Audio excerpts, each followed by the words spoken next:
You know, when you talk about love, I also often think about, again, love isn't self-centered, but it's focused on other. And to a point where, for me, I know that I love my wife because I think about her first. And something as simple or yeah, just something as simple as if we're sitting on the sofa watching TV, and I decide to get up to get something to drink or something to eat. I think about, well, let me get Linda a glass of water or a glass of wine or some chips or whatever it is. It's not self-serving, it's not self-centered. I don't put myself first and then think about what I can give her after, but what can I give her first? And I think I can speak for my beautiful wife, and she does the same for me as well. I see it, it's manifest, it happens.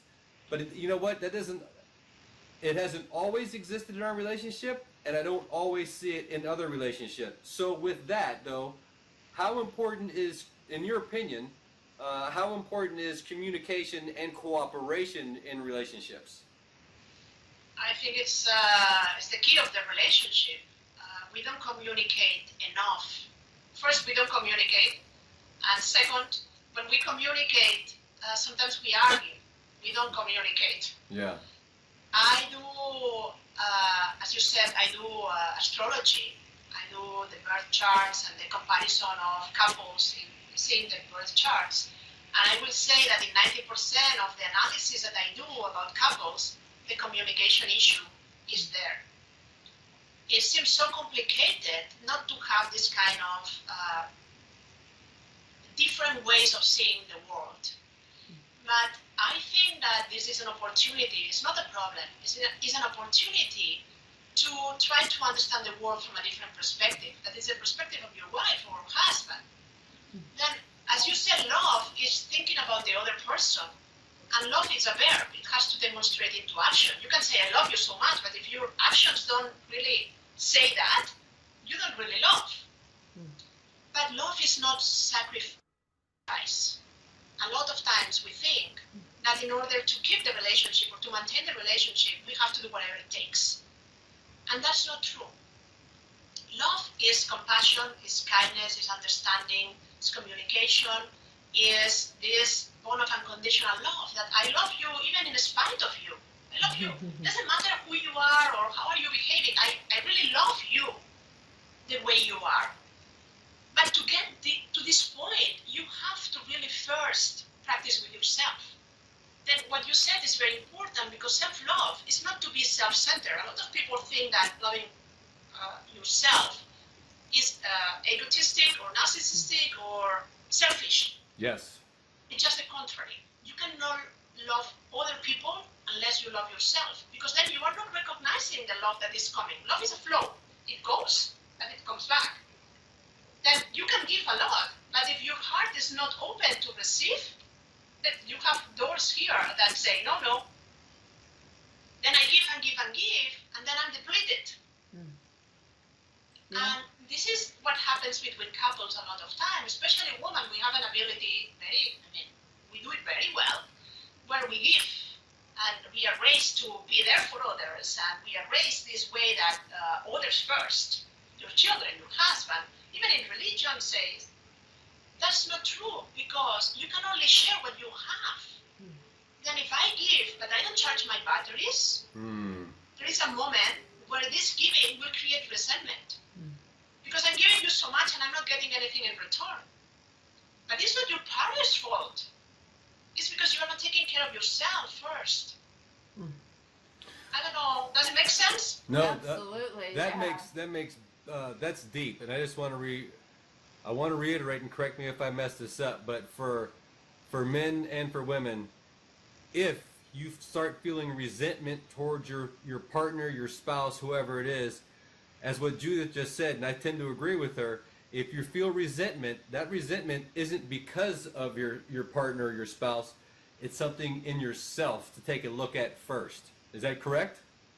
Yes. And let me say it with an example, because I don't want that people here think that I was born this way and I'm perfect and I have mastered all these things. No. In my first marriage, I didn't know what to do with myself. I didn't know what self-love was about. I discovered the concept of soulmates, and this transformed my life. But previously, I didn't know anything about this. And I put a lot of expectations on my husband. I asked him to make me happy, and he cannot do it. He couldn't. Because the only person that can make yourself happy is you. Mm. There is no way that you can ask the other person to fill this void of you not loving yourself. Because it's like to have a bag with a hole at the end. Your partner will put a lot of love, but it will go out. It will disappear. Because love has to come from within you. It's already within you. You don't have to create it. It's there. You just have to put aside all the things that you have put on top of it, and it will show up. Yeah, then if you are listening right now, and it's very important what you said, is don't look at the other person like the source of your unhappiness. Always look at you, at the source of your experiences, and think that if you take responsibility for your life, and I don't mean responsibility like you are the guilty one, take it in a different sense. That means if you're responsible, you have something to do about it. You have the power to transform your life. And I work with couples, but I don't work with couples sitting them in the same office at the same time. They work independently and self-love, and everything they learn revert in the relationship, and the relationships get better and bigger and stronger, and things are solved. Then do your part of the job, the 50% that belongs to you. Don't try to solve the life of the other person. It's not the way it works. That's powerful. A lot. I feel a lot of couples do that, and I mean they always put the blame on the other person when clearly it could be inside them. So that, I mean, that's really good. And you know, traditional counseling is, you know, you sit side by side and you have the counselor on the other side or the therapist on the other side, and you know, everyone wants everything out in the open. And I mean, we've talked to couples that just doesn't work because sometimes that communication isn't there. You know, the woman doesn't feel she can share even with the third party involved, and vice versa.